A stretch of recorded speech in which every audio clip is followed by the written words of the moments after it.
Professor Avadli, we are now live. Attendees have started logging in. In the interest of time and attendees, we can start the webinar in maybe a couple of minutes from now. Yes. By then, most of the attendees would have logged in. And I'm sure they'll continue to log in as and when the webinar proceeds. Over to you, Professor Avadli. Thank you so much.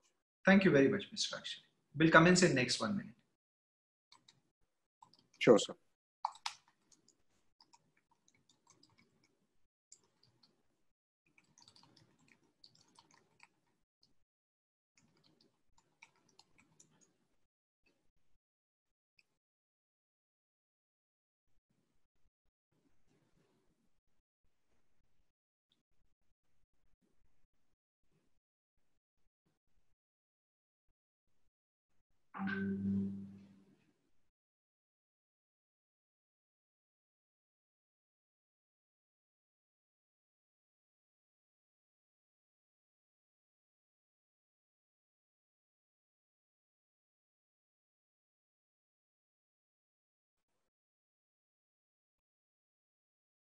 Professor Avadli, we are now live on YouTube as well.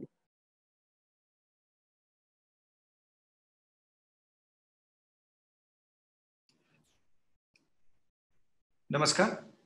We are delighted to inform that Symbiosis Law School Noida, in association with Lex Witness, India's first magazine on legal and corporate affairs, THS The Law Firm, and Sadgamaya presents Knowledge Series on Law and Justice.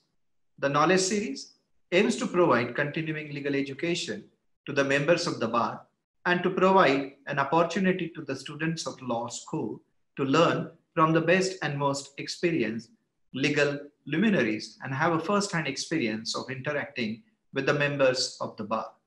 Today, we have among us one of the most vibrant personality from the legal profession, Ms. Aishwarya Bhati, Additional Solicitor General of India and Senior Advocate, Supreme Court of India, to deliberate upon the topic media trial, boon or bane.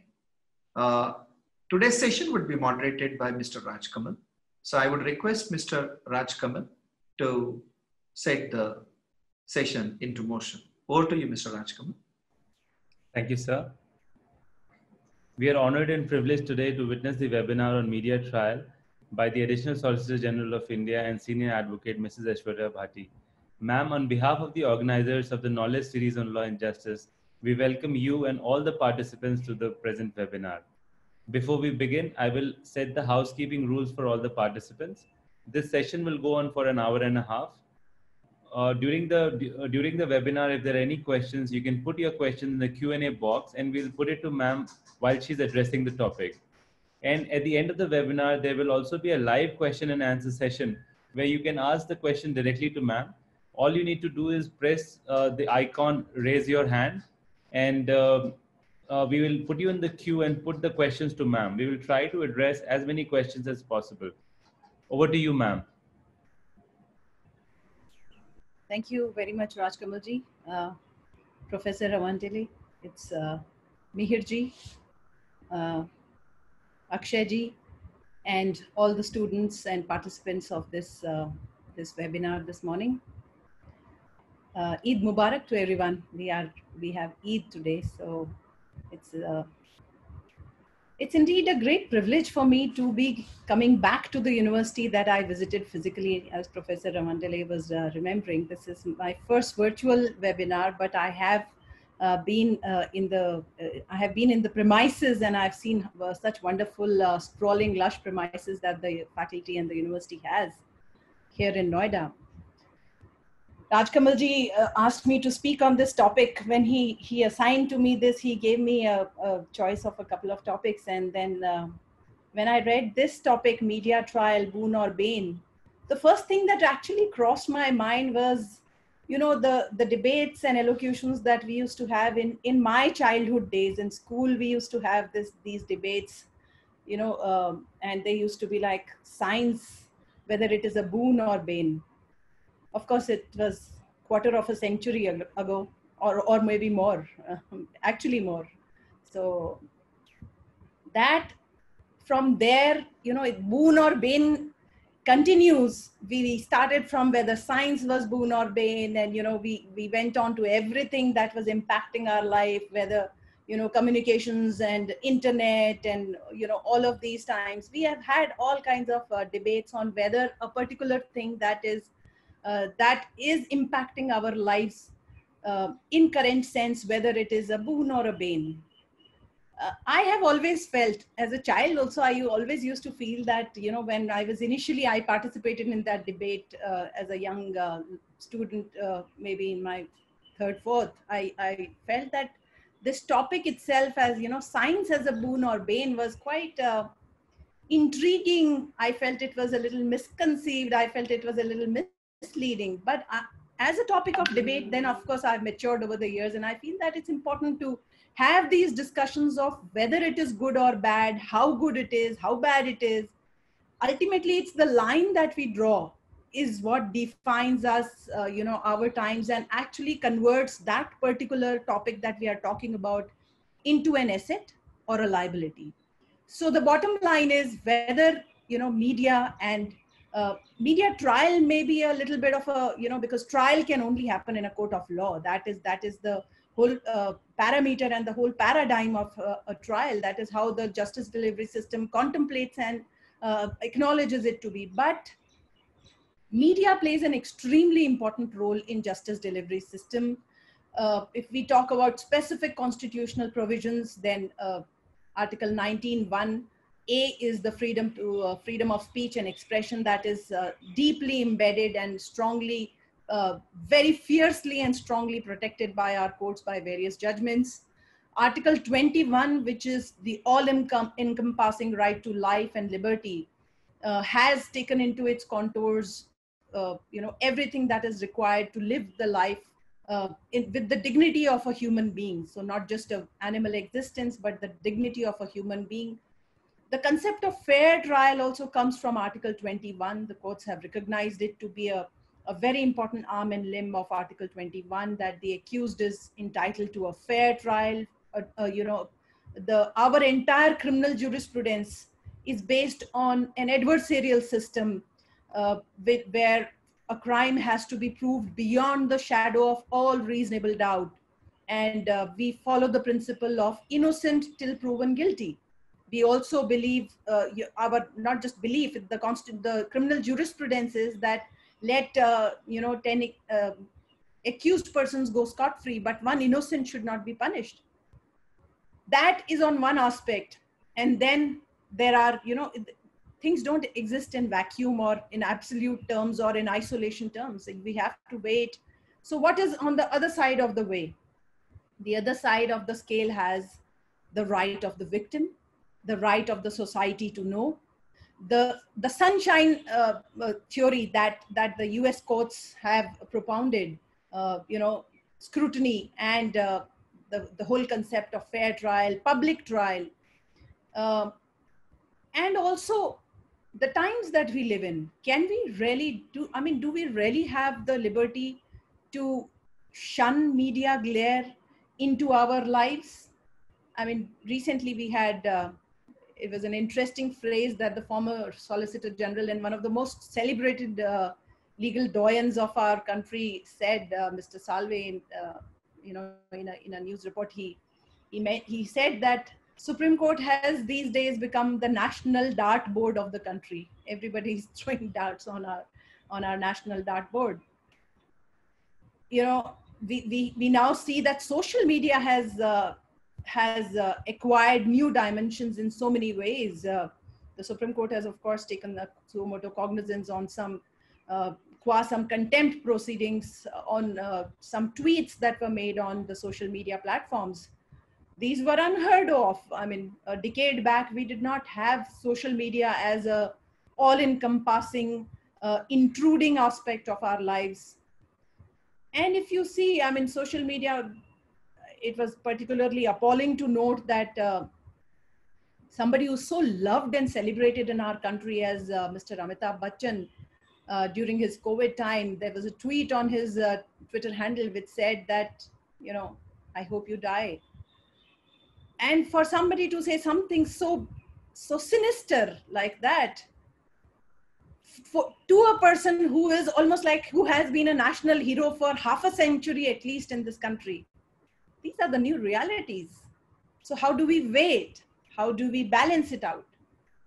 This is not a question that is arisen just today. Of course, it has acquired different dimensions in the times that we live in, but this is a debate that has captured the imagination of the courts and have knocked on the doors of the court for determination and consideration from the eras of 1950s and 1960s onwards. So we had, starting from Khadak Singh onwards, we have had these discussions going on, whether it was Menaka Gandhi's judgment, whether it was Mirajkar's judgment. 9 judges, Naresh Sridhar Mirajkar in 1966. 9 judges were grappling with the question of what was the sanctity of the High Court's jurisdiction to direct a in-camera trial and to prohibit excessive publication. Even at that time, the Supreme Court, 9 judges of the Supreme Court in 1966 went on to say that, yes, of course, the power is there. 19(1)(a) is a power that is that can be circumscribed by laws made under Article 19(2). But it is that circumcision has to be exercised with extreme caution. It's a great power which has to be exercised with great caution. Those were the cautionary words of 9 judges of Supreme Court in 1966. Then, through the ages, the question kept grappling one at a time, sometimes with relation to family law matters, because specifically on family law matters, there is a provision in the statute itself for in-camera proceedings. Interesting development in this matter happened in 2012, when again during the hearing of the Sahara matter, the Supreme Court was called upon to examine the validity of media reports qua some negotiations that were happening for settlement of the dispute between SEBI and Sahara. So the Supreme Court framed these questions. I mean, they decided to refer these questions to a constitution bench. And it was this constitution bench that actually considered, so the questions before the constitution bench in this case, it was Sahara India Real Estate Corporation versus SEBI, and this is 2012 10 SCC 603, bench headed by Justice Kapadia, the Chief Justice of India at that time. The very questions, the background, like I mentioned, was that the backdoor negotiations for reaching a settlement were published in headlines, and the negotiation or conciliation proceedings enjoy a slight caveat from the Sunshine Rule, in the sense that they can be done in closed doors and behind, because essentially these are parlays. So in conciliation proceedings, in mediation proceedings, the norms are very clear that whatever is the proceedings when they are going on, they are not to be, they're not amenable to the glare of the media or the public.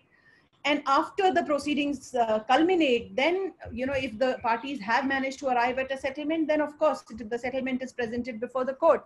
But if the parties do not arrive at a settlement, then whatever has happened in proceedings to arrive at those settlements, it stays away from the glare of the media. No one has access to it. In fact, you can't even the parties can't contest that against each other. So in that background, the Supreme Court considered these questions. They framed these questions to examine whether any guidelines should be laid down to curtail publicity in media, to have some kind of a restriction by way of a law or a norm or a guideline that Supreme Court should lay down. So essentially, it was the question of laying down these mandatory guidelines for press media. Then the other question that they considered was with regard to the power of contempt and media, and whether the Supreme Court had jurisdiction, and whether it could be done in individual cases. They also considered the interplay between freedom of speech and expression vis-a-vis a requirement of a self-regulation, if something like that should happen. Very interesting judgment this one is. The Supreme Court opened its doors. I did happen to see it as a practicing lawyer. I was not participating in it, but of course this was a very important subject, so we used to watch the hearings. And the Supreme Court opened its doors to all lawyers to assist, because they were deciding this constitutional point.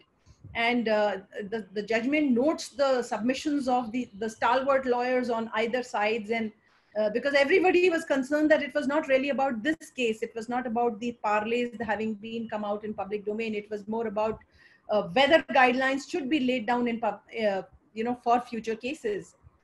So various aspects were considered by the court in this case, and in fact, interestingly, they even considered the international position to see how it was in international in different jurisdictions across the world.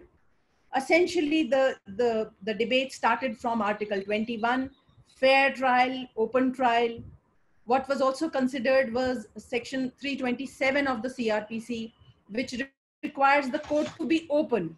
So the mandate of CRPC by Section 327 specifically is that the courts will be open, and it will allow, these are criminal trials we are talking about, and the court, it will allow a scrutiny by public, because the media, the public has the right to know. Of course, the section does lay down provision for a in-camera trial for sexual offenses or certain other kinds of offenses, but essentially this is the mandate of Section 327 of CRPC. The court also considered the restrictions that have been laid down in terms of Article 19(2). The whole US Indian perspective was considered, because fundamental rights have been taken or inspired, not taken, but inspired by the US Constitution in large measures by our founding fathers. But interestingly, the First Amendment of the US Constitution specifically laid down freedom of media to be a fundamental right, and that is how it is recognized. And this was considered, but not embedded in that manner by our founding fathers or even the subsequent amendments. But the Supreme Court judgments have held that when Article 19(1)(a) exists, where citizens have the right of freedom of speech and expression, then no special or exclusive right need to be laid down for the media. And the right of the media has essentially been understood to be an extension of Article 19(1)(c). So in theory, media enjoys the same right that a citizen enjoys under Article 19(1)(a).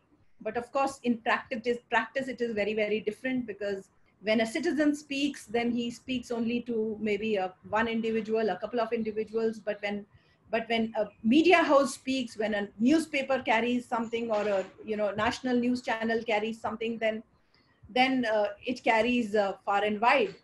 So in this perspective, the European system was very interesting. In fact, what the court considered was how the system was in the European countries, how it was in the US, how it was in Canada, Australia, New Zealand.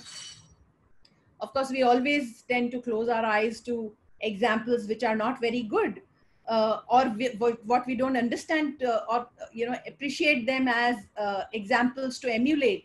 But it is still, I feel that it is important to bear in mind that while it's wonderful to have this debate of free media, of a fair media, of a media which has no restrictions as the fourth limb of democracy, it's also important to understand and bear in mind how media really operates, what is the ground reality in some of the countries which are communist countries, autocratic countries, theocratic countries, Sharia law countries. The situation is very, very interesting and different there. So there's a very beautiful and very fascinating Disney character. He's called Winnie the Pooh. He's this bear who's supposed to be very cuddable and very affable, but he's slow. All he loves is honey, and he's supposed to be a little I wouldn't say dumb in his head, but the way the character is portrayed is that he likes his life and he likes the slow pace of his life. But if we were to be in China anywhere, and if we were to do what is an equivalent to a Google search there. There is of course no Google there. So if we were to do an equivalent of a Google search on their search engines, the message that comes is that the contents of this page are cannot be displayed in terms of the regulations, in terms of the local regulations. And it was curious for me to read that whole report on why Winnie the Pooh was banned. So you remember R.K. Lakshman, how his cartoons used to be? So there were some bold cartoonists, I must say, in China who made the cartoon of Winnie the Pooh vis-a-vis, side by side, comparing him to the premier of China, and Mr. Penn did not take a liking to it, and he did not like that he was being compared to this really affable, really likable Disney character, and therefore you cannot see Winnie the Pooh in China anywhere. Or, some other countries that maybe our twin country, how things are, the country that attained independence along with us. I mean, just one day before us, they celebrate their Independence Day. That country, in the last 74 years, not even a single head of the state who was elected in office has been removed by an election. Just imagine the profoundness of this statement. Not a single, I'm going to repeat it because I find it to be really profound. Not a single head of the state who was elected in office has been removed by an election. For us, it is such a normal thing. I mean, power changes hands after every election, general elections, state elections, anti-incumbency is a big thing, and it happens so normally. We don't even put a second thought to it. But then when you see a data like that, somebody who's elected in office is either killed in office, removed by a coup, armed rebellion, removed by a SIT, which is consisting of ISI officers, etc., then you realize what you have is so precious. So I think it's important to see these examples of the developed countries that we seek to emulate, but also at the same time, it is important to see the realities in the other parts of the world, where democracy, liberty, equality, justice is not so deeply ingrained as we would like it to be in the 21st century. Coming back to India, I took you on this little international perspective tour, but I found it interesting that the judgment only considered these countries and the European context and everything. Of course, the judgment then went on to chronicle the previous judgments that were there on this. Then ultimately they held that laws are already there. There are, under Article 19.2, there are laws that have specifically been made with regard to protecting the reputation, against defamation. There are contempt laws, which of course originate from Article 129 of the Constitution for Supreme Court, and thereafter contempt laws have been made. So, and then to protect the fair trial, the right of the accused, but the right of the victim is also something that we are seeing a new focus on.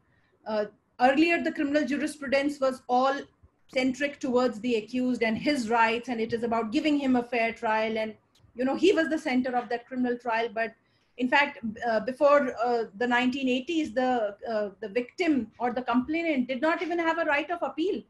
The amendments happened when the new CRPC came, the whole regime changed, but it has been a long journey for recognizing victims' rights also as an integral aspect of fair trial and the right of the society also in that.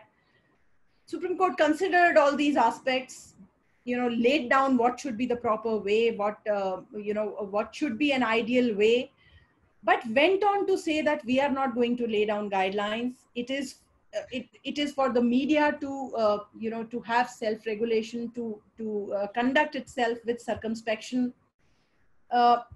But they left one window open to say that though generic and general guidelines are not called for and not necessary, but in individual cases, petitions can be filed where where there is any interference or a perceived interference with the administration of justice or the rights of the accused of a fair trial, then in individual cases, these petitions could be filed. So this judgment of 2012 of Constitution Bench thereafter then led to multiple of these individual petitions that came to be filed in various cases. We had always seen, that there is another aspect of it is that media, once media is putting a focus on a matter, then there are times that it actually helps the administration of justice itself, because otherwise the whole sunshine principle, otherwise many times things tend to go under the carpet, away from the scrutiny and the transparency. So transparency is extremely important, but only transparency, not nudity. We can't have nudity in the name of transparency.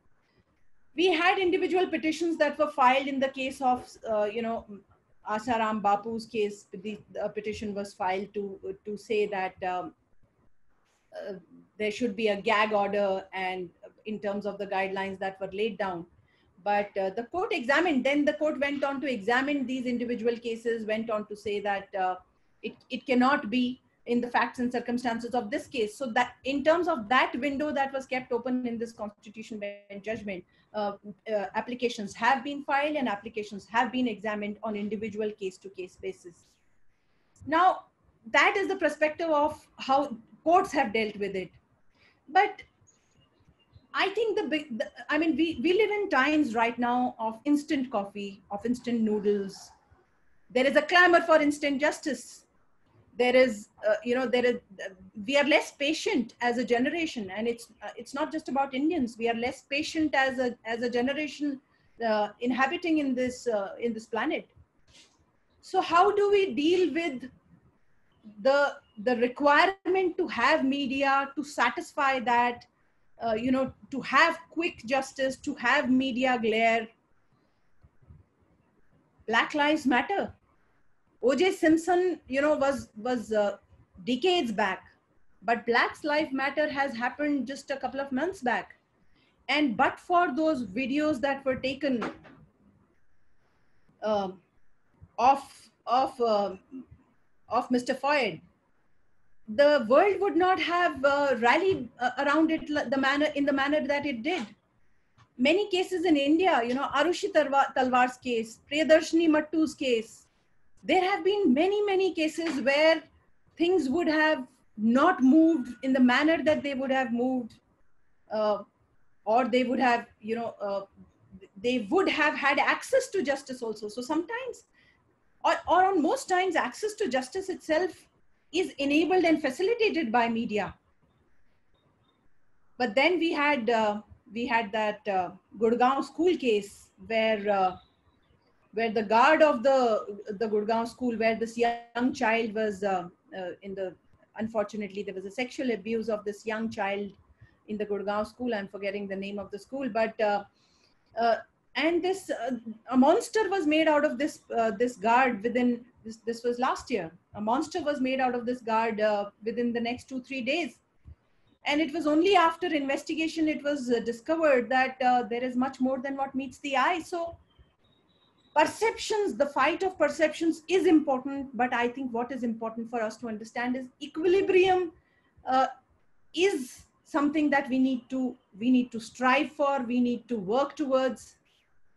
We can't do away with media, neither the mainstream media nor the social media. That is a new menace now, that is not even subject to any regulation, that is not subject to any kind of circumspection.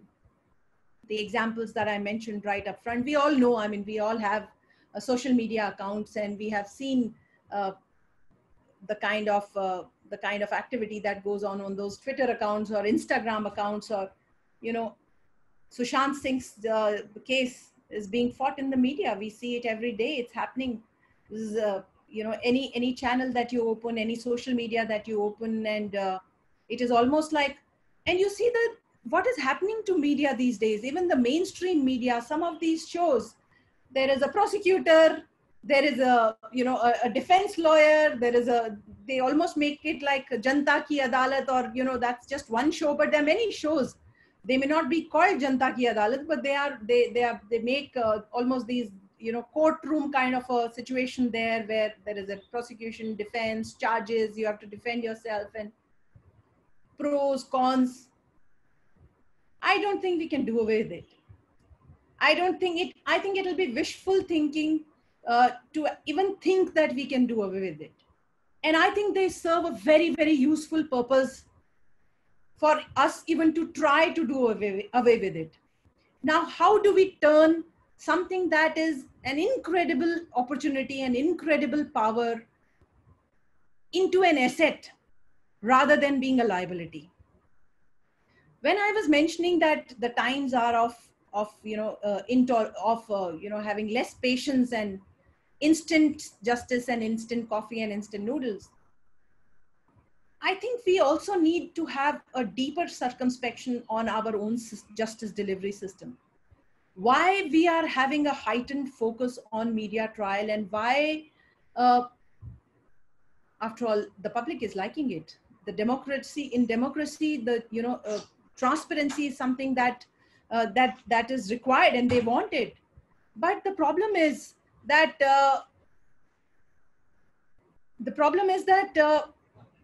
the more we allow this, the more we are allowing our systems to take a backseat. Earlier, there was almost an unwritten rule that when the matter is sub judice, then it will not be discussed in media. But those are the days of the past. It is no longer there. But look at how our systems are. If a criminal case goes on, it goes on at least for 2, 3, 4, 5, sometimes 6 decades. The closest thing, people across the countries laugh about is that definition of infinity is a civil suit in India. That is the definition of infinity. We have the dubious distinction of cases going on through generations across lifespans of people who are litigating. Dubious distinction again of litigations being passed on in the testamentary documents, in wills, etc. It can't be like this. If the system was working faster, if the system, wherever the vacuum exists, then it gives almost like it acts as a catalyst. It acts as a breeding ground for alternates to take place. So our justice delivery system, unfortunately, is in shambles today in terms of delivering to the citizen justice. Our systems do command a huge respect world over, in the quality of justice, in its integrity, in independence of judiciary, in the constitutional balance that is there between institutions. We have a perfect system, so to speak, in theory, but in practice, we are bleeding.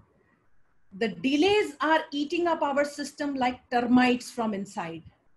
And more, if you speak to lawyers, practicing lawyers who have experience of the kind of litigation, and judges who are handling this litigation day in and day out, you will realize that people who want to poke their noses into or do frivolous kind of litigation are increasingly wanting to come in the system. Genuine litigants who have their rights, whose rights are being violated, genuine litigants want to settle out of the system. They don't want to come in the system. Alternate dispute redressal mechanism has become extremely robust. Of course, that's another matter that alternate dispute redressal has now started to suffer with the same malaise that our traditional system suffers from. Our alternate courts that were created, consumer courts, tribunals, these were all created because the constitutional courts had too much pressure, and it was felt that tribunals could be those masters of facts in those situations. So we have now tribunals for just about every arm or every aspect of our life, starting from electricity related disputes to taxation disputes to landlord tenant disputes, matrimonial disputes, debt recovery, company, armed forces tribunal. There's specialized tribunals for everything. and then there is arbitration and conciliation. But they are being caught up in the same system. The whole purpose was to give them speedy, fast, justice delivery. But the system is turning turtle on its head. So we need to have, if the system, one more thing I must highlight, it's interesting. IPC has a provision which is where you can lodge an FIR and launch criminal prosecution for malicious prosecution. So if somebody has done a false case on you and you have suffered because of that false and malicious prosecution, then you can do a case on that person, exposing him that it was malicious prosecution. Because look at the realities that we live in. Matrimonial laws, the kind of offenses that go wrong, courts have taken cognizance that these are amongst the most misused provisions in law these days. There is one matrimonial dispute between a couple, and even if it's not really a criminal circumstances, it's just that they have grown apart, or love has gone out of their lives, there will be at least half a dozen FIRs. And those FIRs will have complexions as strong as 376 and 377, roping even father-in-laws and brother-in-laws or sister-in-laws who are long married and staying separately. At the same time, we continue to be a country where daughter-in-laws alone lose their lives in kitchen accidents. It's never the mother-in-law, it's never the sister-in-law. So how does this work? And like I was mentioning, so malicious prosecution, despite so much of hue and cry and so much of anger against false prosecutions being there, I must tell you, in my 22 years of standing at the bar, I have not come across a single case of malicious prosecution. Many of my own clients who felt that they had been roped in wrongly, and because of a malice by the other person who had lodged this FIR, launched this prosecution on them. Finally, when they were able to get out of the system, malicious prosecution is something that you can launch only after you have gone through that that struggle and gotten out of it unscathed. They were so tired of the system that they did not even want to go back. So 22 years of my standing at the bar, and I've not seen a single case of malicious prosecution. That says a lot. That's not how it happens in the developed countries. The justice delivery system moves faster. There is a price that one has to pay if malicious prosecutions are launched, false cases are made. Here it's just easy. The delay is actually becoming counterproductive. So I feel that we need to focus on having our systems, making them more robust. In theory it's all fine, but in practice we have to bring the citizen back to the center stage of justice delivery system. We have these amazing systems, but if we can't deliver justice to the citizen for whom this whole system has been built, then we are going to have these alternative mechanisms. We are going to have increasingly trials by media, and the need for us to debate these issues, understand the pros and cons of these issues. There are really no rights and wrongs. Rights and wrongs will depend on each, like Supreme Court said in that Constitution bench judgment, it will depend on the facts and circumstances of each case.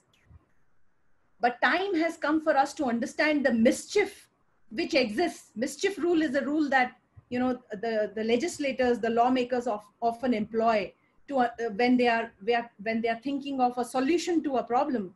Then it always, the starting point is, what is the mischief that is sought to be curbed? So what is the mischief that is sought to be curbed by when we are debating on media trial? The mischief is that we want our justice delivery systems, which are robust systems, which are dynamic systems, which allow a balance, an equilibrium between the need of a fair trial, a public trial, and the right of the victim, the society, public at large, to have justice in equal measures. Because that balance is going wrong. That is why we are having these, these inroads being made into justice delivery system by various mechanisms. And if we focus on the mischief, which is the root cause of it, I feel that, I feel that that would be a huge solution, and that would actually allow us to have media back, as an asset and not the liability that it becomes in some of the cases. So these are some of my thoughts, and we can now throw the floor open and see if there is any interaction. Till the questions are compiled, maybe Professor Saab can share some of his views, Rajkamalji, Mihirji, let's hear. Yes, ma'am. Thank you so much for an enlightening lecture, ma'am. And a few of the questions are there by the participants. I'll quote them to you. So Mr. Sudhakar Saraswatullah asks this question, that media trial may be biased or can be bought in. Certain times it may even influence judicial minds. Please, what are your views, ma'am, on this? So I think fundamentally, again, we need to understand that any system, any chair is only as good as the person who's manning that chair or manning that system. Of course, media doesn't fall from the sky, neither does judiciary. So they can be biased. Judges are supposed to be above biases, but then that's not how it happens in practice. There are individual personal, likes, dislikes. If you don't want to use such strong words as biases and prejudices, there are, individual perceptions that none of us can shirk out of.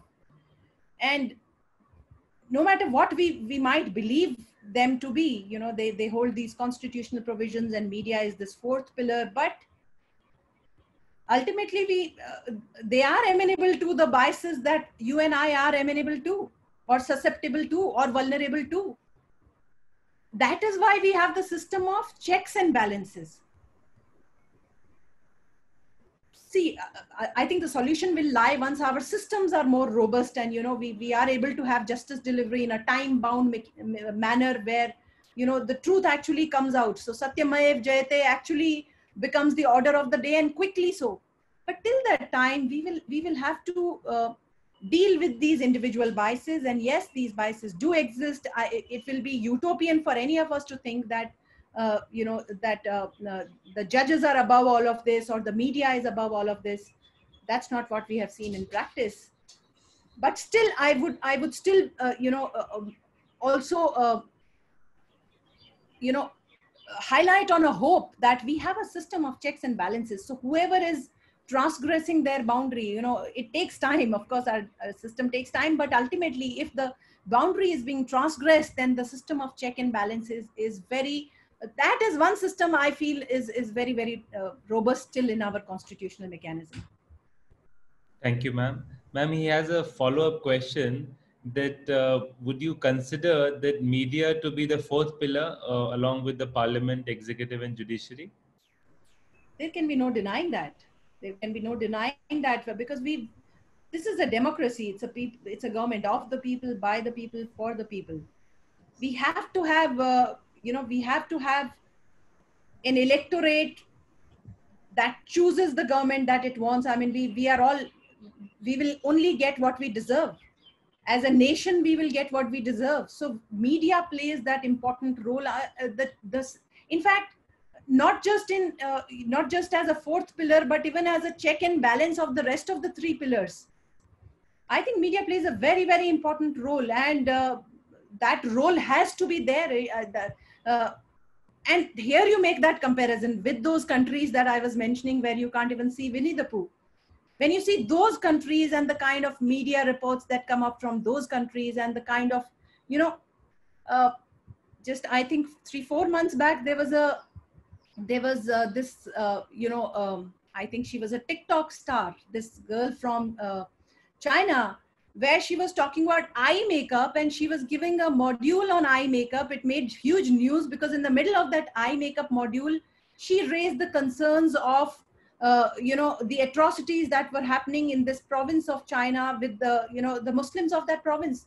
And she wanted to just, it raised alarms, and quickly it was banned. TikTok, of course, is a Chinese company, Chinese app, but they banned her. banned her. So I mean, imagine they have to go to that level of desperation to make their voices heard. That doesn't happen in our country. I mean, our system can definitely be improved, but media as a fourth pillar, as a pillar that gives us access to the functioning of the rest of the three pillars, is something that we absolutely need. We can't do away with it. Thank you, ma'am.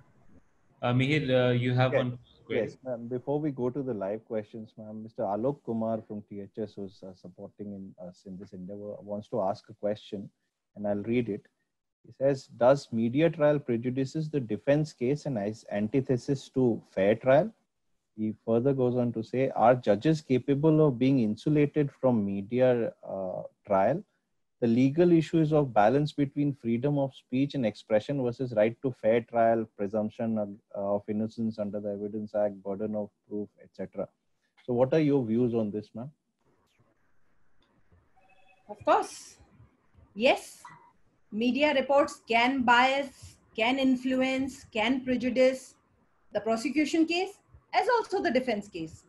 And yes, I mean, for one part of the question on judges, whether they may get influenced or biased with it, I've already answered. Like they don't fall out of the sky. They are amenable, vulnerable, and susceptible to the same biases that we as individuals have. Of course, their constitutional position allows them a much greater a leeway, they have to have much stronger integrity, much stronger character, courage, everything. That is why they are judges. That is why they are there. But it would be, I mean, we of course we can be ostriches and dig our heads into the sand and believe that the problem doesn't exist. But I don't think ostrich syndrome is a very useful syndrome to have. I think we have to understand the reality, face it, and go with it.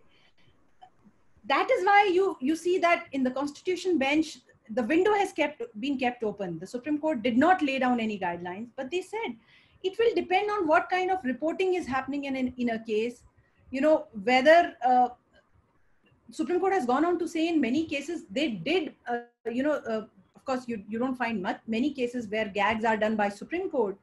But trial courts and high courts have on many occasions passed these gag orders for particular duration or particular period of time or on particular aspects. You don't see many reported judgments on that because many of these issues don't, they result in a dismissal or at the SLP stage. But such orders are passed to ensure that the rule of law is preserved, that the right of the prosecution and defense is balanced in a manner.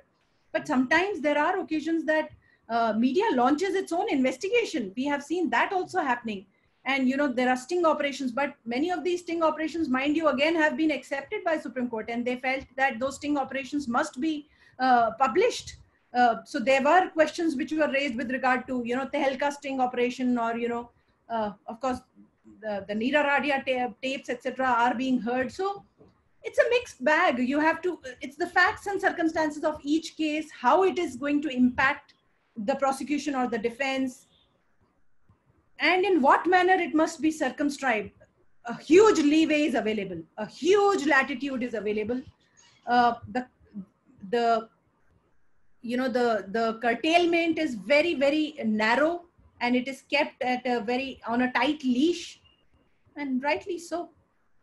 So, ma'am, the follow-up that he wants to pose is that, in your view, to sum up what you said, he wants to know whether media trial encourages retributive justice, in a way. Yeah, well, our punishment theories are 5. Retribution is just one of them.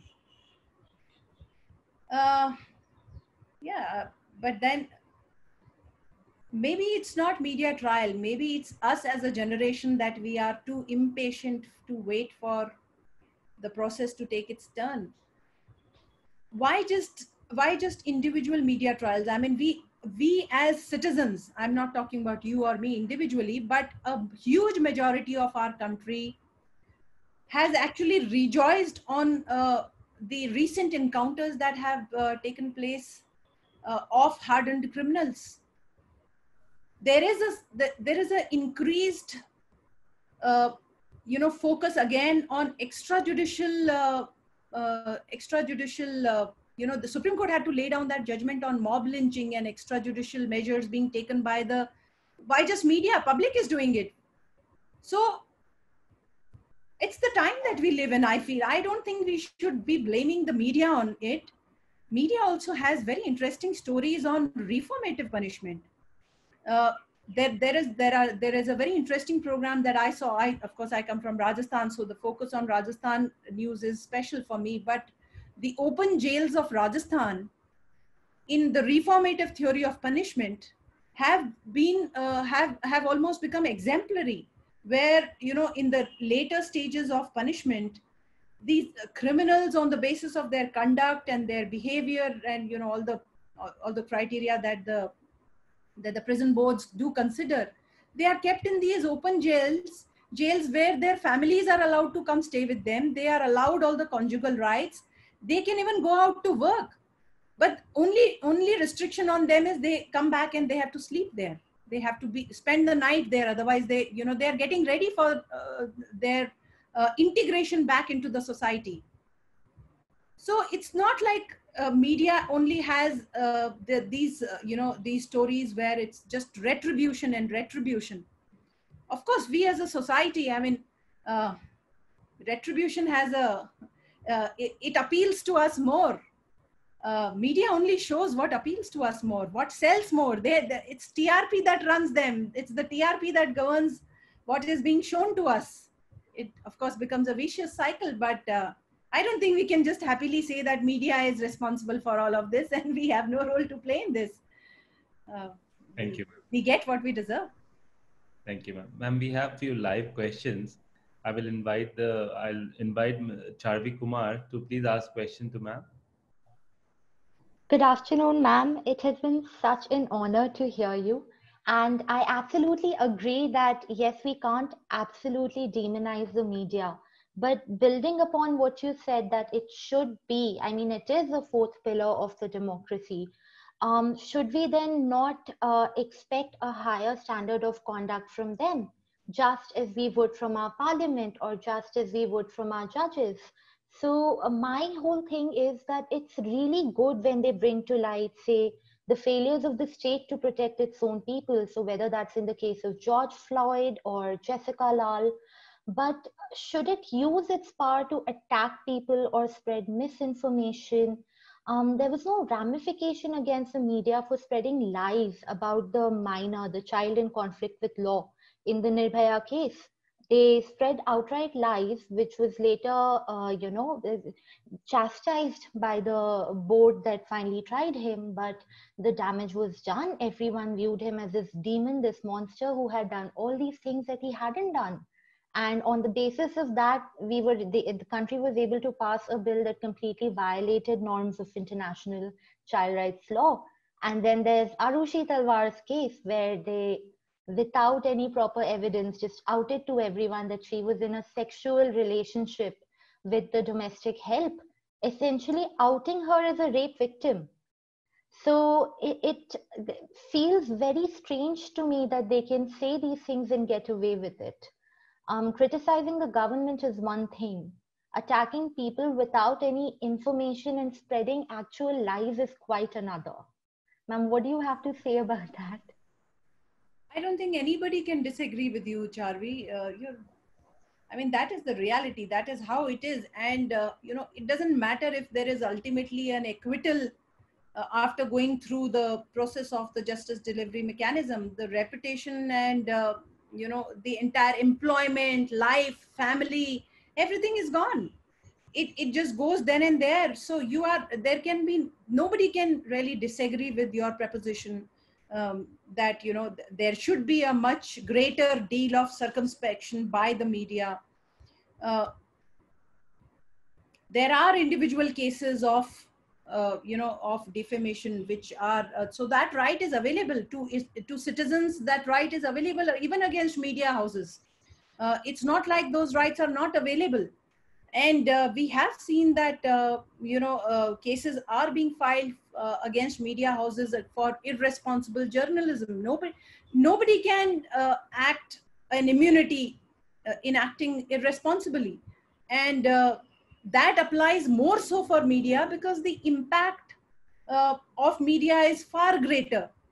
So you and I also cannot, claim to have some immunity where we want to act irresponsibly in any manner. There is a rule of law that binds all of us equally, and it binds media also. So, but at the same time, we have seen that this, why I started with judgments before I gave my points and my perspective to this theory, was to tell you that this has engaged the highest court of our country on multiple occasions across decades of our existence as a free, republic, democratic, constitutional country. And at every stage they have, and by constitution benches, the scrutiny has and consideration has been by constitution benches, and they have stopped short of laying down any guidelines for media to operate in, but keeping that window open for individual cases, and in individual cases those restraint orders to be passed. So far as individuals are concerned, there's no power of contempt, but then the right of defamation, etc., is all available. So I think we need to hold the irresponsibility accountable much more. I think in India we have gotten used to taking, having this jugaad, which is an asset of us as Indians, has allowed us to become very patient with a lot of things that we should be absolutely impatient about. Whatever things we should have zero tolerance about, we tend to just take them in our stride. So I think we need to draw the line and take what we need to take, but absolutely have zero tolerance for what we need not take and we should not take.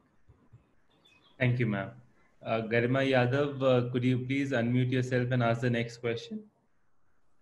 Good afternoon, ma'am. Thank you so much for giving this lecture, because you just didn't only talked about the laws. You also gave us so many examples which helped a sociologist like me to understand the whole talk in a better manner.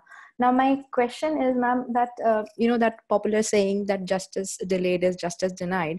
So my personal understanding is that these media trials are being accepted by the masses, especially in India, maybe because of the notion of justice being denied. So they just want instant gratification or instant justice, which is something not being provided by the Indian judicial system.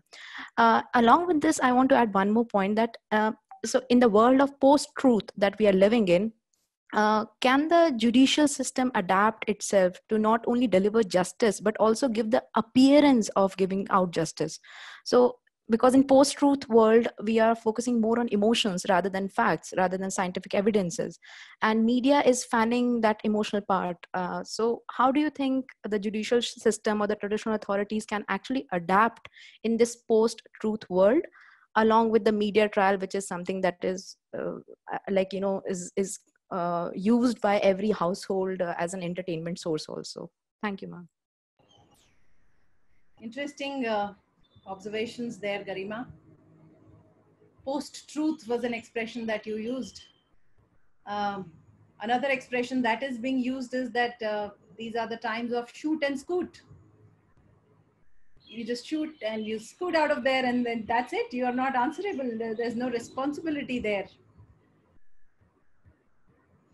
Yes, we are. I mean, we are seeing what we want to see, and more households. We are constantly glued into these stories. We want to hear the stories, and often after the 20-year trial or the 10-year appellate period, after the whole process is over, there are very few cases where those judgments actually make headlines.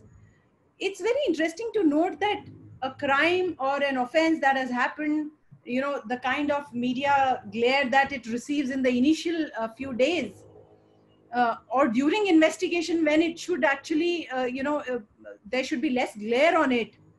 And after the judgment, when there is finality of law, there should be a, you know, a better scrutiny on it. It does not really happen.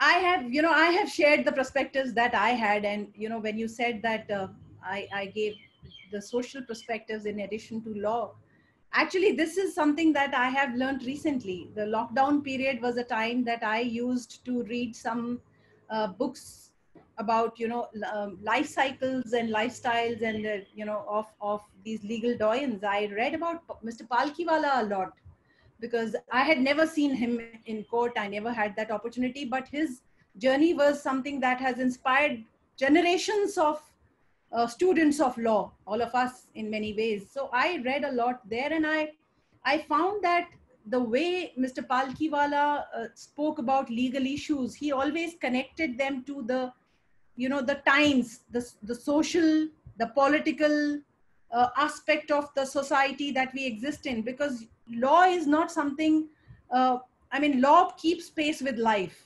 Law will not exist in vacuum. Even our constitution has a dynamic interpretation.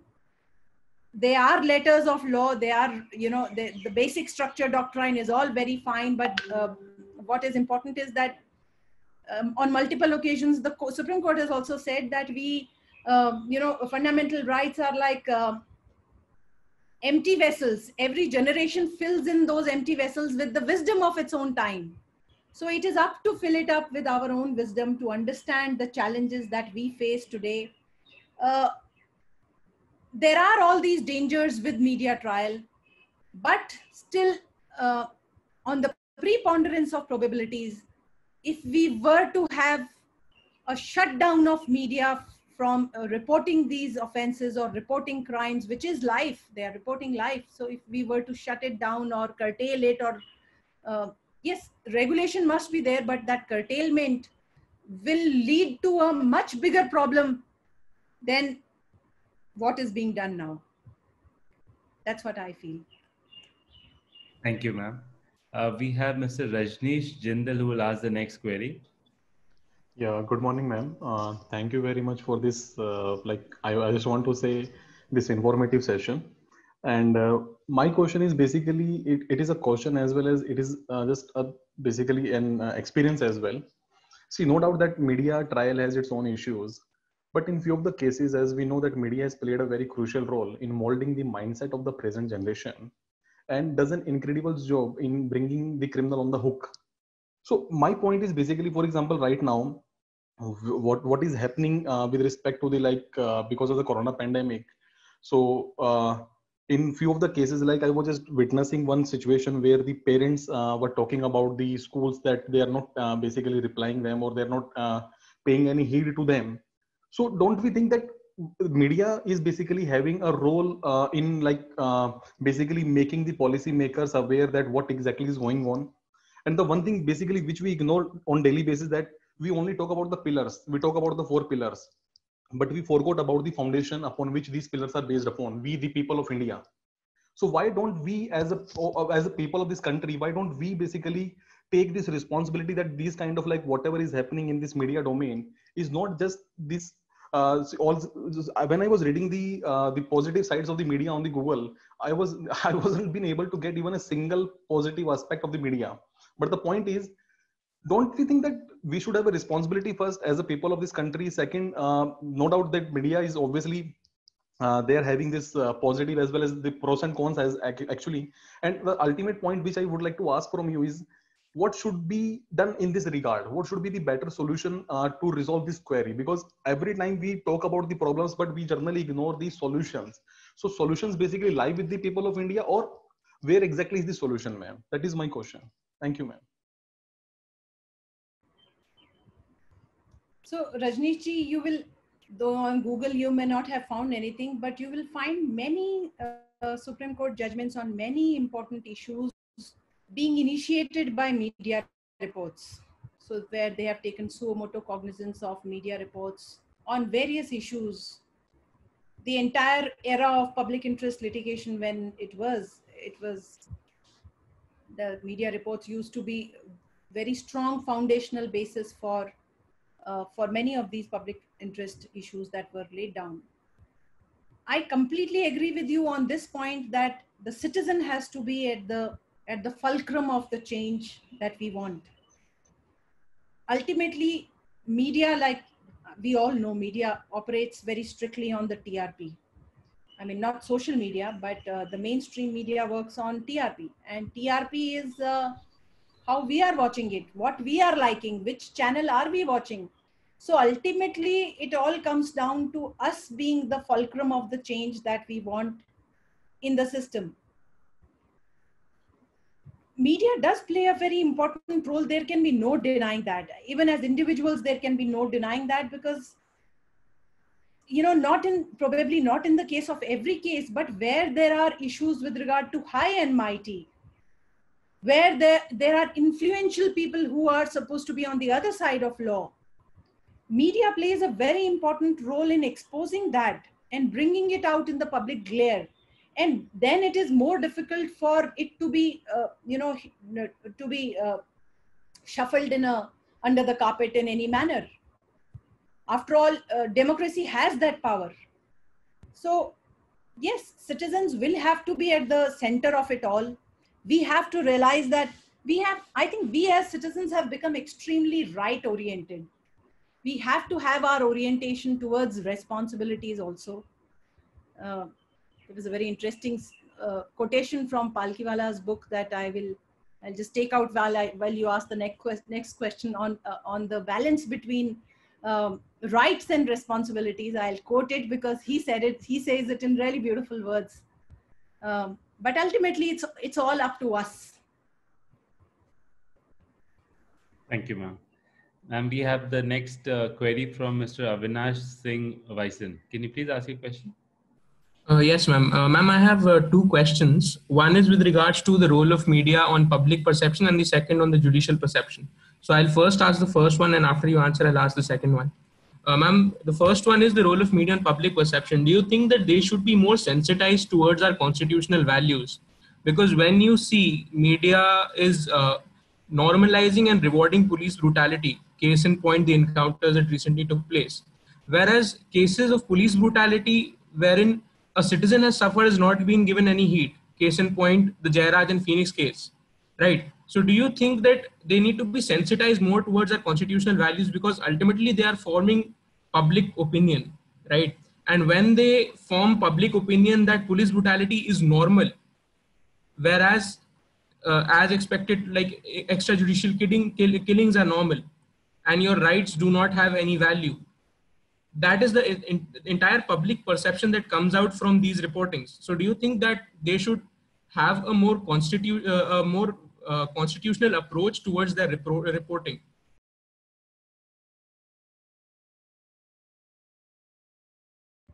There cannot be two answers to your question, of course, but it has to be, we do have the Press Trust of India and some amount of regulation as a regulatory mechanism, but it has to be self-regulation more. And if they are going to fail at self-regulation, then, like this entire fourth pillar and the entire activism of media trial has flourished because of the space that the traditional justice delivery system provided by being infested with delays. Now, if media trials, which serve a very important purpose, if that, not media trial, I wouldn't use that word, but scrutiny of media or, stories in media about matters which are going on, or, offenses or crimes. If I also, there is, the law of nature is quite uncanny. It has a way of catching up. For decades, all of us were cribbing about having no time at all, our lives being so busy. And boom, we have COVID-19 and we have so much of time at our hands that most of us for the initial months did not know what to do with our times. We were finding new and ingenious ways. So nature has a uncanny way of catching up with things that go out of equilibrium. If media is not going to self-regulate, have circumspection, operate in the constitutional contours, nobody can be extra constitutional and claim to have any immunity about it. No, that doesn't exist. India is a country that rule of law is deeply embedded and strongly recognized as a basic structure of our constitution. It is one of the paradigms and the parameters, basic parameters on which we exist as a country. So that is not going away anywhere.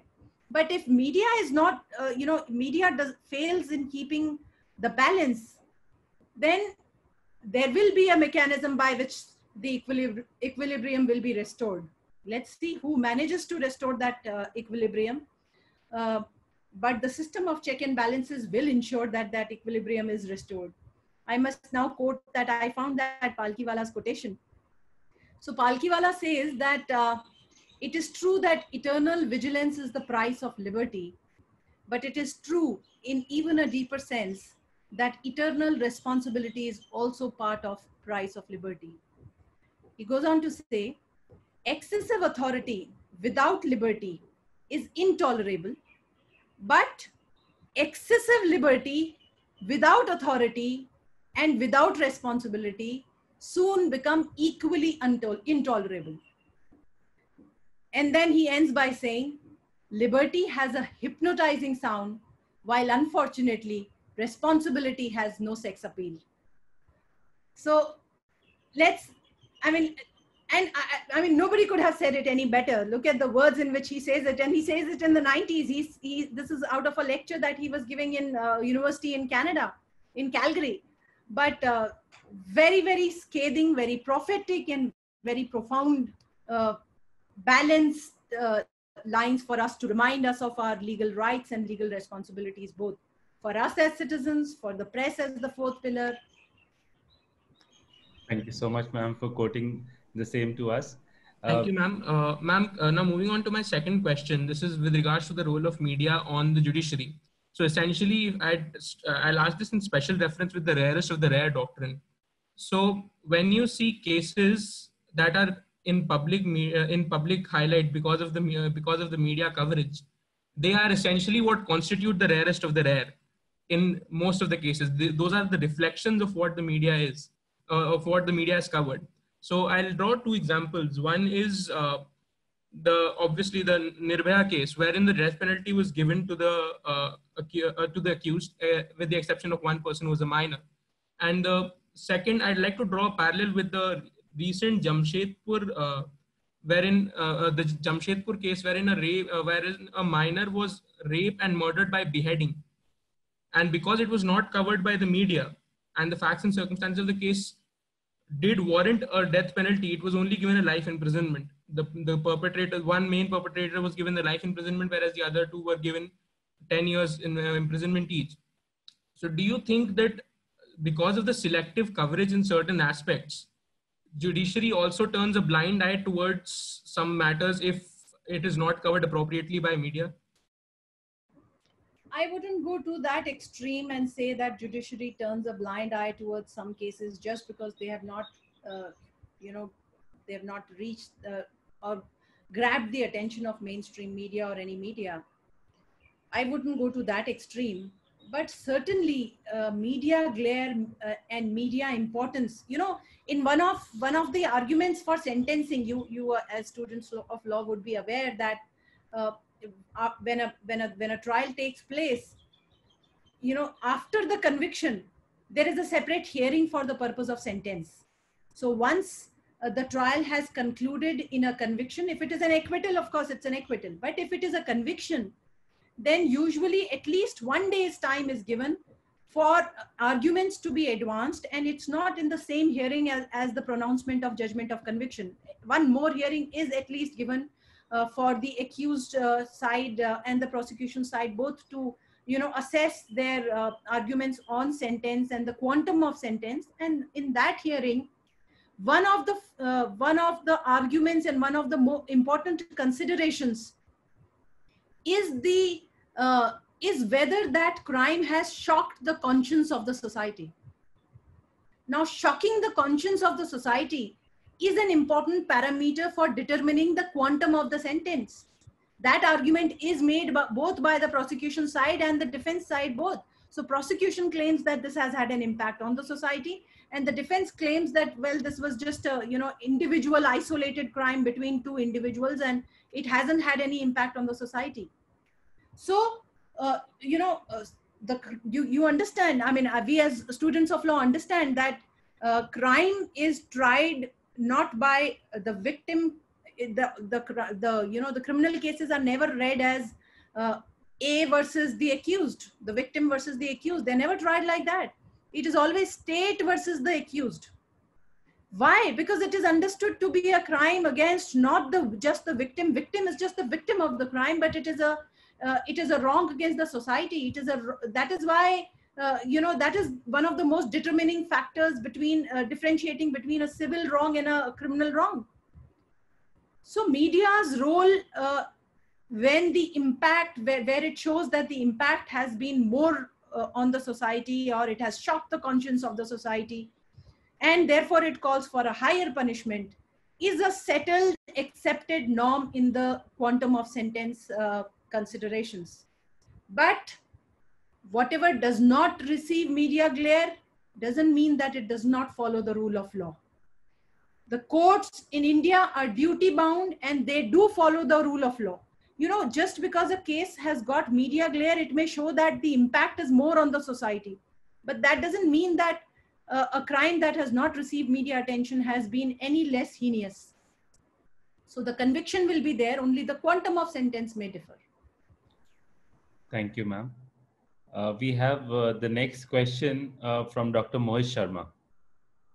Yeah, a very good afternoon to you, ma'am. So first of all, it's too good to listen to you on a different topic, means, and in such a easy way. And you have covered a plenty of things, not only the legal provision, but the social provision as well. Though my question is already sold that plenty of the questions were asked before my question, and you have given the answer in such a way that I do not need to ask the question. But I know only one thing, that listening you again is too good. Means I have already listened, means I have already discussed with you the earlier provision, right to information on All India Law Forums. And right now it is a totally different topic, but whatever topic is given to you, ma'am, you in such a way you discuss the topic that we really enjoy a lot. So again, it's very thank. But even then, my question is a little bit question, that it is the Lord Macaulay who used the word, means the fourth pillar of democracy, and it has since been quoted often, and free media is considerable indispensable in democracy. But today's current present scenario, the media is not what it was then. So I just want to listen your views, that what should be done towards the media as well as towards the common people, that in reality we took this media as the fourth pillar of the democracy.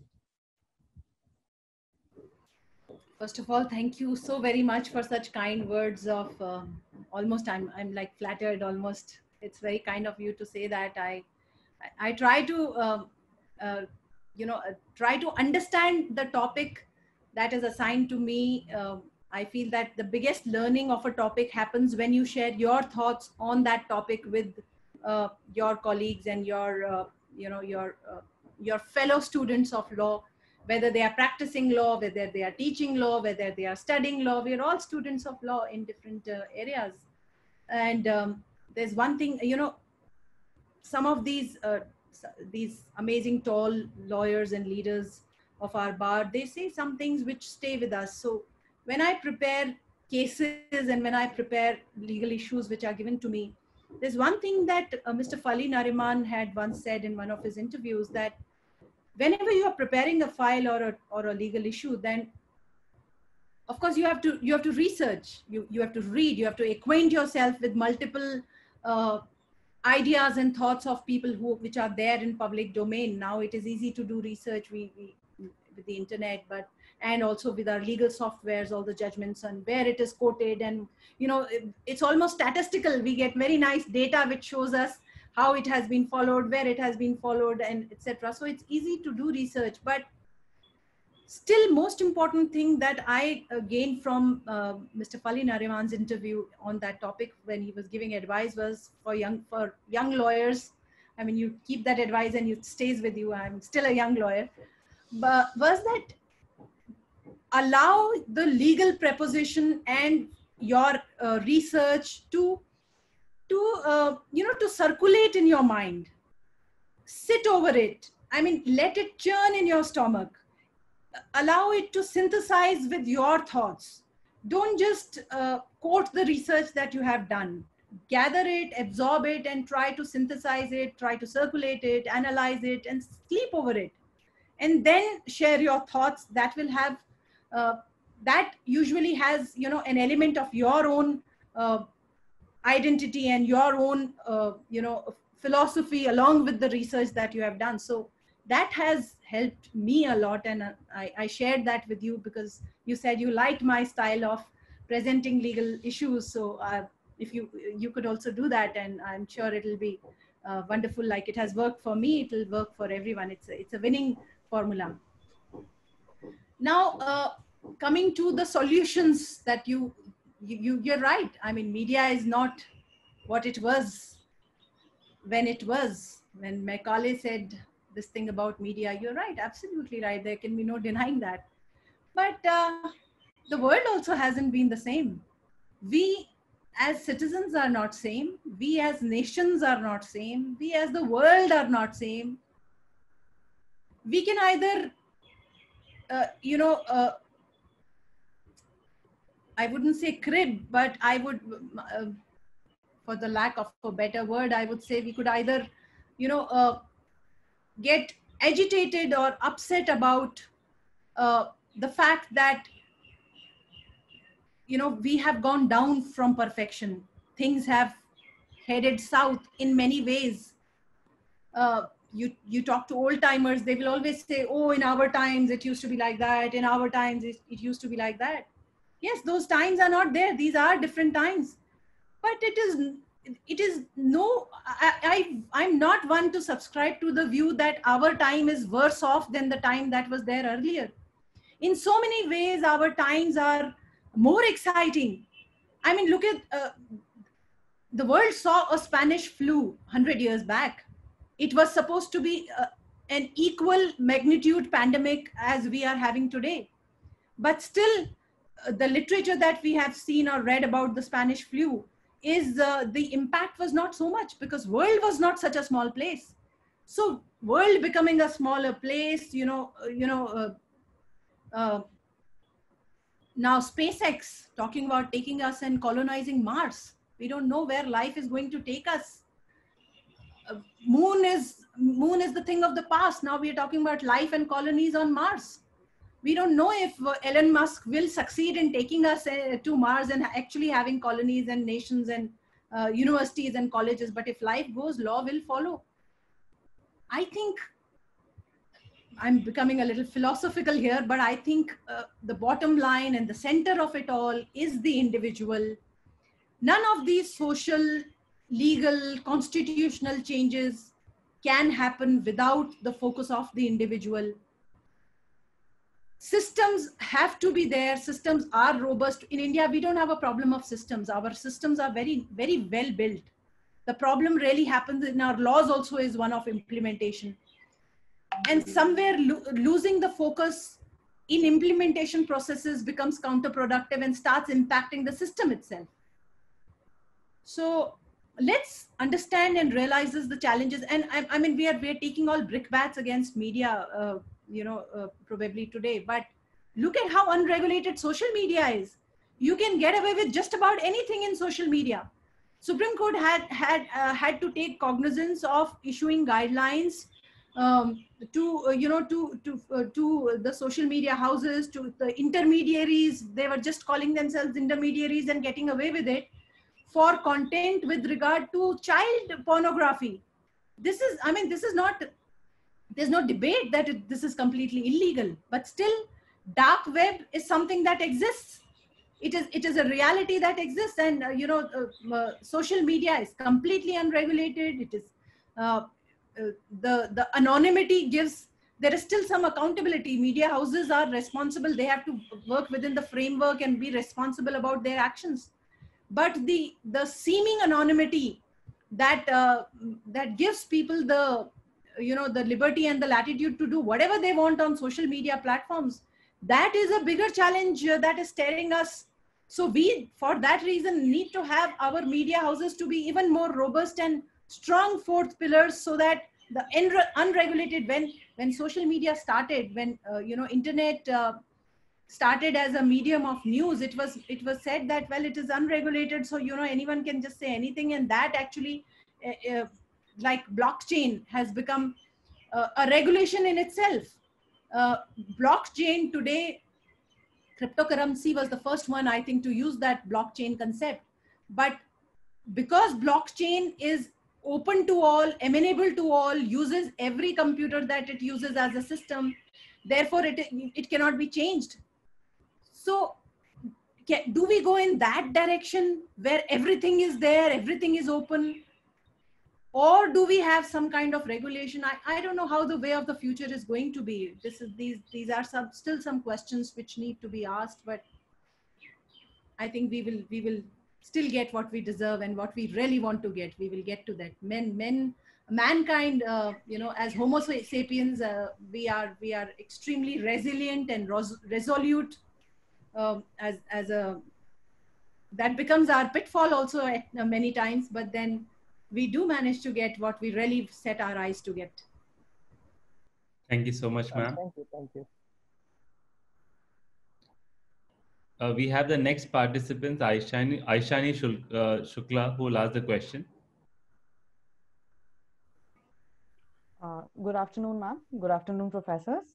My question to you, ma'am, is in your opinion, in a country like ours, where there is a varied educational understanding and transitional class realities, and there are media houses running on each level or class of society, doesn't it become more important to lay down certain minimum guidelines for press houses rather than refraining from doing so in the name of freedom of expression and liberty?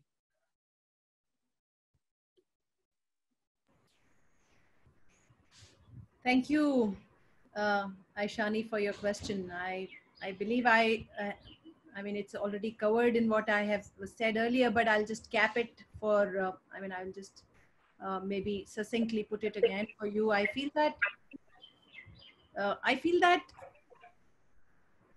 increasingly the need for regulation is being felt. The Supreme Court has restrained itself from doing it so far. In individual cases, it is still happening. But if things go any more south than where they are, then I think the system will have to be brought in to have some kind of regulation. But I think for now, I think it is best in the manner that it is, rather than having laying down a broad guideline, because it will have to go on facts and circumstances of each case, even though it may be a more laborious, more cumbersome, more a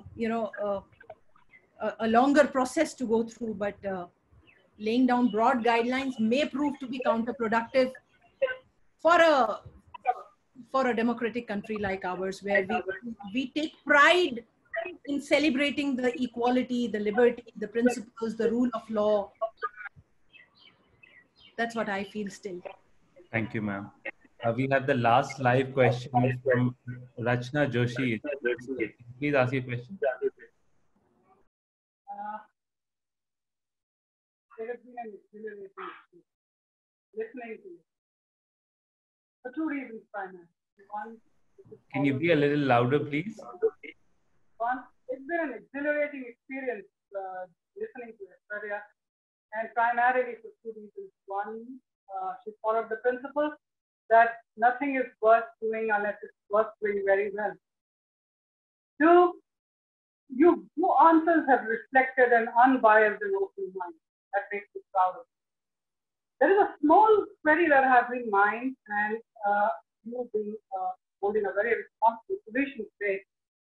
The fluid state that the subject matter has today, subject matter discussion.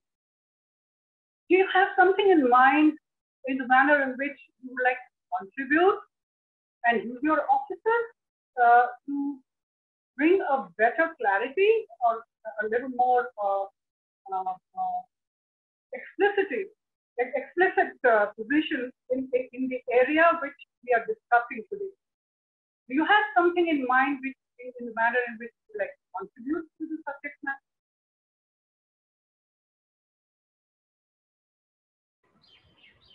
So I think I managed to get most of what Rachna ma'am was saying. I might have, I tried, you were a little, the volume was a little low, ma'am. You have, of course, always been very, very kind to me. Rachna ma'am has seen me grow as from a young lawyer.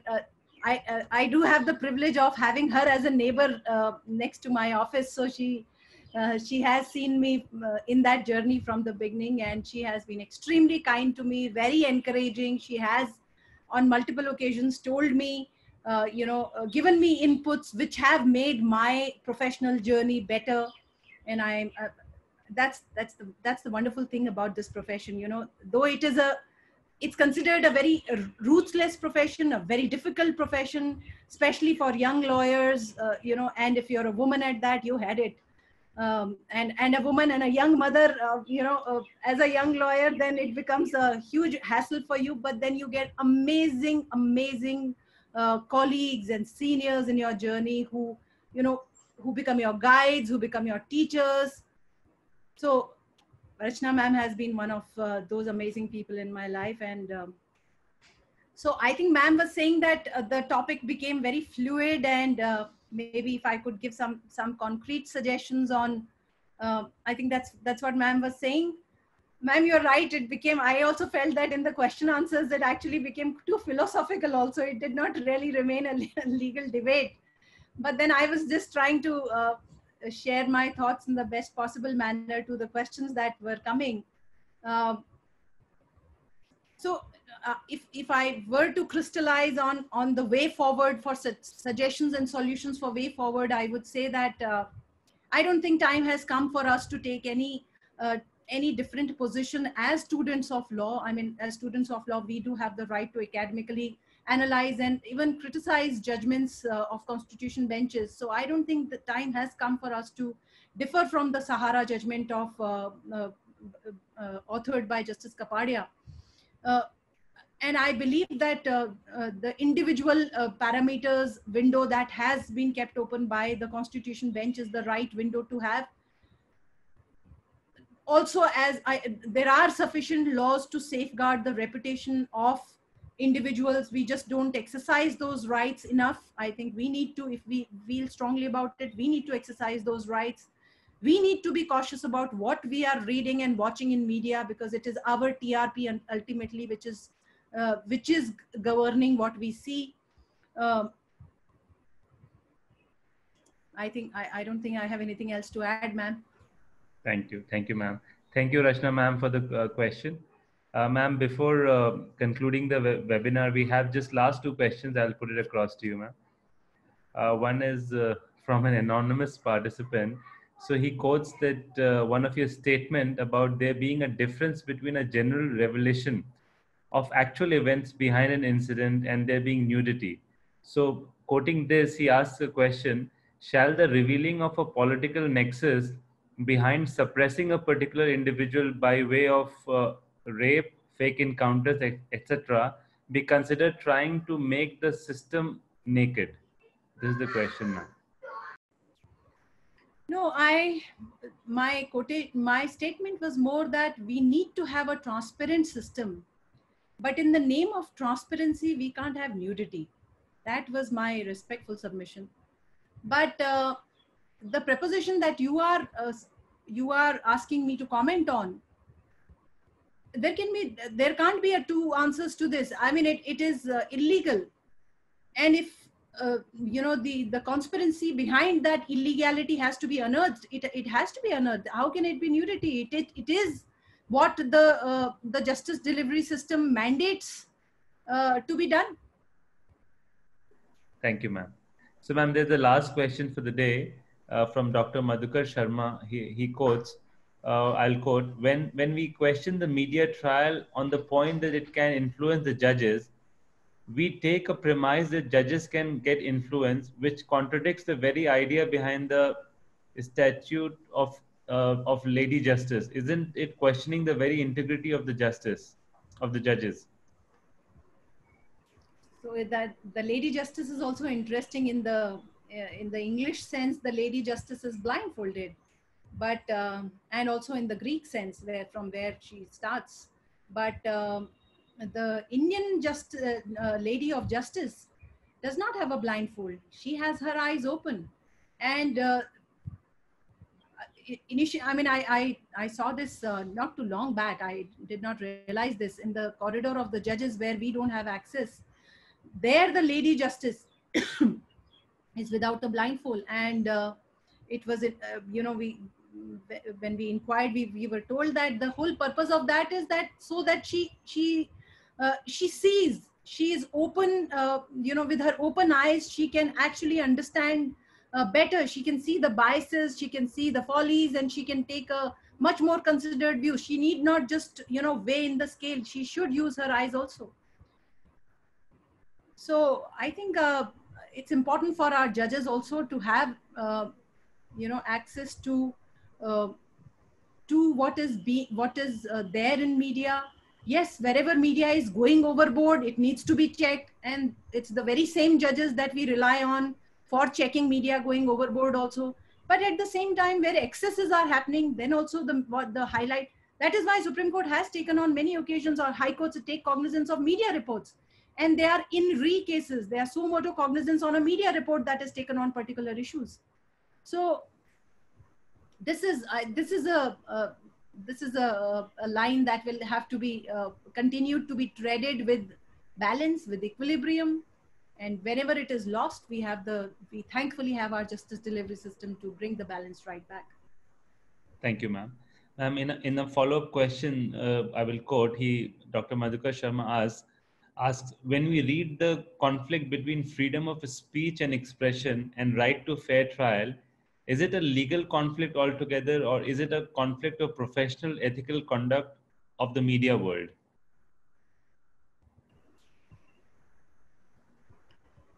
I would say it would be a legal conflict.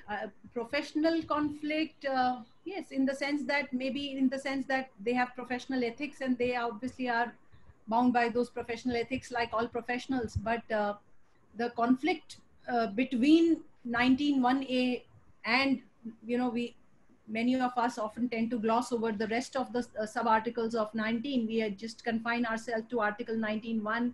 We read quickly from A to G, and that's it. We don't want to read the rest of the sub-articles. But it's not really a conflict, because duties are not just what are there in Part 4A of our Constitution, vis-a-vis the fundamental rights in Part 3 of the Constitution.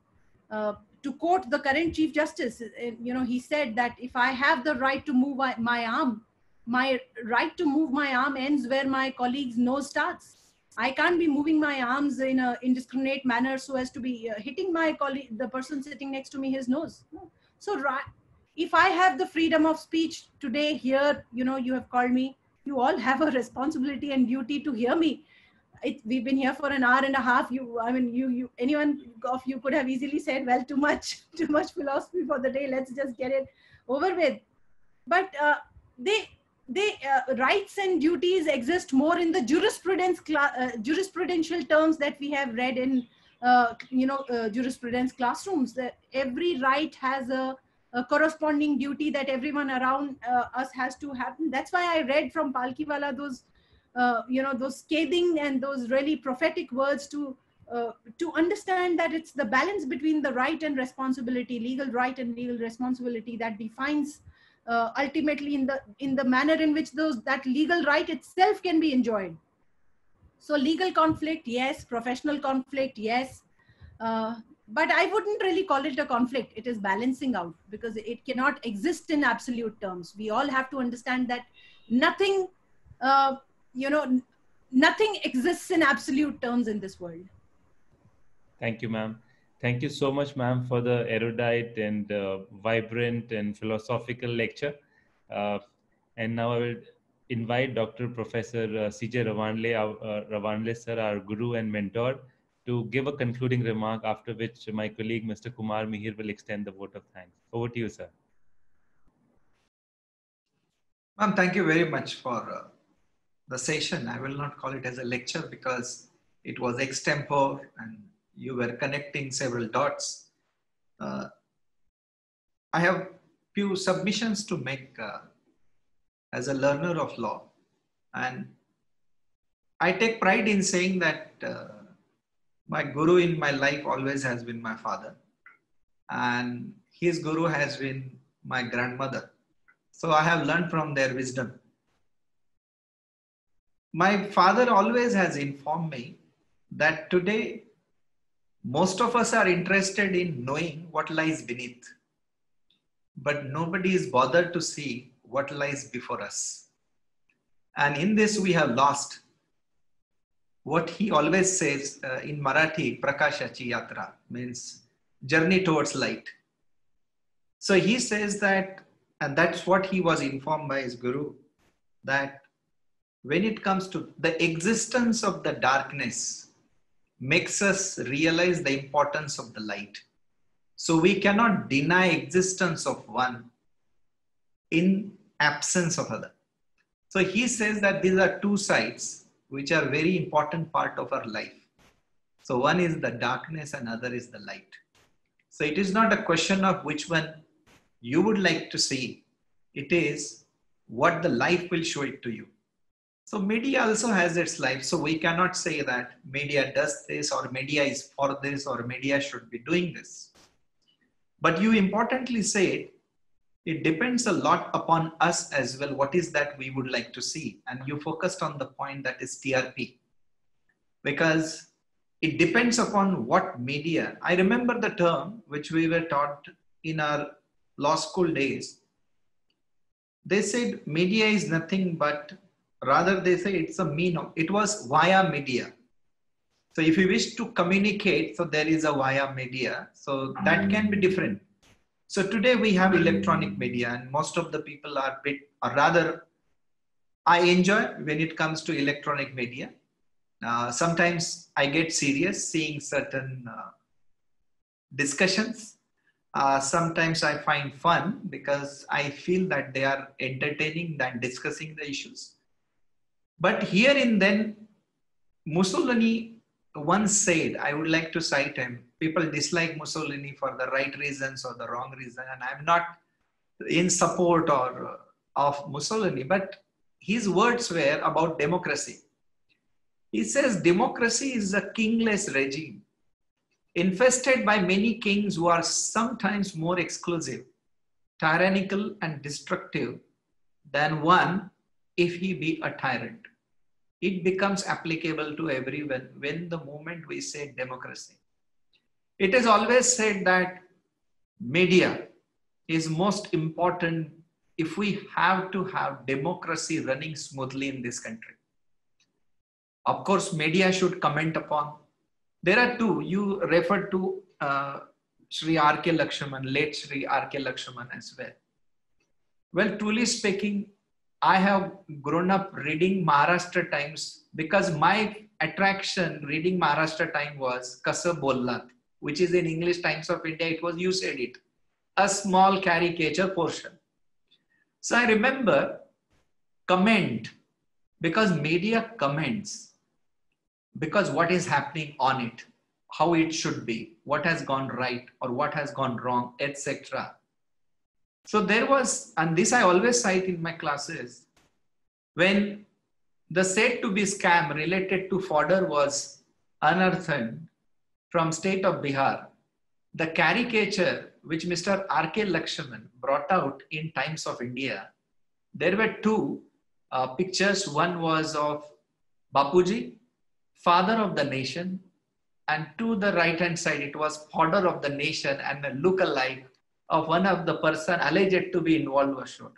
In just 2 words, he was able to convey the whole thing to us without shouting, without making so-called statement of facts which you find people are making. There was another, the ones, if you visit Pune, as you go to the Deccan, so there is a Sambhaji Bridge, a small bridge, and at the top of it, on the left-hand side of it, There is one attractive place. For me, it was an attractive place. It is a billboard by Amul. They run this board. And Amul comes with fantastic advertisements, and that's what I feel. It's a branding, but they also communicate a message which society requires. And if you remember, there was an incident which took place in one of the House of the Parliament, wherein member of a opposition goes and gives a hug to the Prime Minister. And everybody, means people were laughing, people were something, but the way they covered, they said it, embracing or embarrassing. Just two words, but a comment, which was a bona fide and a fair comment, communicates the thing of two different sections of life, but in such a nice manner that the social fabric remains untouched. So when you cited, like, it is of course the duty not just of the media, you rightfully said it is duty of each one of us, because somebody said we have to be bothered about even the foundation, we the people of India. We also have to pay attention to ourselves as well.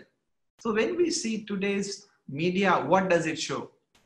Well, instead of that, it is not what does it show, it offers you to see.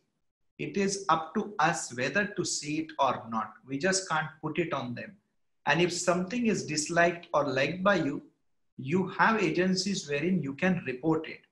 However, when it comes to the loud statement, I'm saying this with due respect to the persons who have coined the term, and I have not understood that word. The nation wants to know.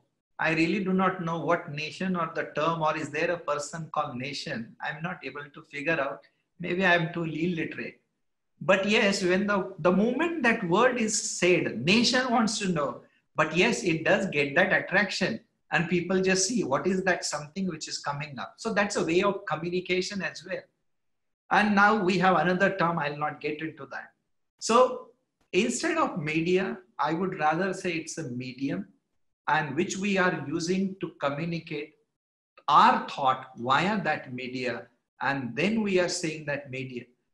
So media has done always good work.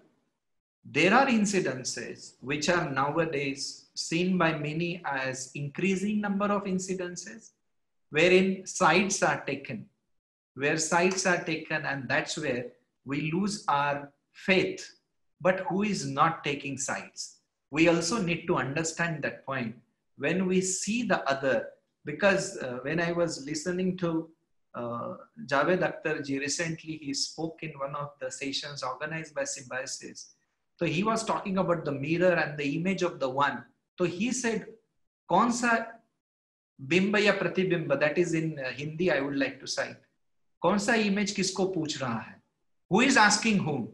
Because you rightfully said, media end of the day is what? It is an image, or is an imaginary icon of the society itself. So society also needs to work upon it. And there were people who cited about, but yes, courts never, I have not experienced, rather maybe I have not been to courts or etc. people may say, but we have seen that such decisions or decisions which are made or they get influence or etc. has happened, but courts had to intervene. And what I feel, but there is one thing, I'm not guiding or citing or suggesting or advising to media, but yes, our work is, including me and everyone, to comment, not to state. And now that's what we see into media. They state it as a fact. And then the whole thing begins, and where the court comes on them, that please hand it over to us and we will look into it.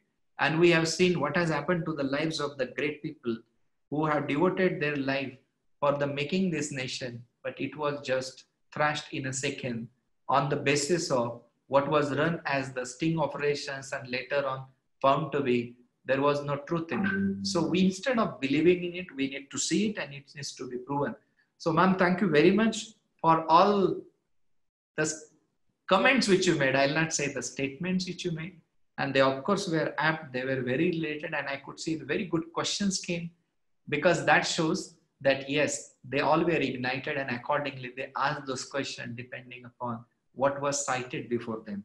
So thank you very much as usual. This time as well, you have done it very well, and I personally enjoyed the session. And thank you very much for gracing the occasion. And we would like to have you on campus again next time. So when we would become operational in the physical space as well. Thank you very much, ma'am. Thank you. Over to you, Mihir. Thank you, sir. On behalf of the organizers and sir and Raj, we would like to thank ma'am for giving us this enlightening, interesting, and a very enjoyable session. I mean, and we would love you to host. We'd love to host you, ma'am, in the college, as sir said, whenever things normalize. So thanks a lot, ma'am. We know that we are holding you back from your lunch. I would also like to thank our supporters, Lex Witness, THS, the law firm, and Sadgamaya for their support in this endeavor. I would like to thank our college, Symbiosis Law School, and our guru and teacher and mentor, Professor Ravandle, without whose guidance this would not have been possible. I would thank Raj for moderating today's session, and I would like to thank all the participants who have stayed back and attended today's session. And I would request them to register for the session tomorrow as well. If you want to see the video of today's session, it's available on the YouTube channel of Symbiosis Law School. So you can go there and have a relook at the talk or session delivered by ma'am. So thank you, everyone. With that words, I will hand it over to Mr. Akshay to take over to end the session. Thank you. Thank you so very much. Thank you, Mihir. Honor and privilege to be Thank here. you, Ms. Thank you. Seeking your permission now in the webinar for everybody. Thank you very much, Mr. Akshay. Thank you.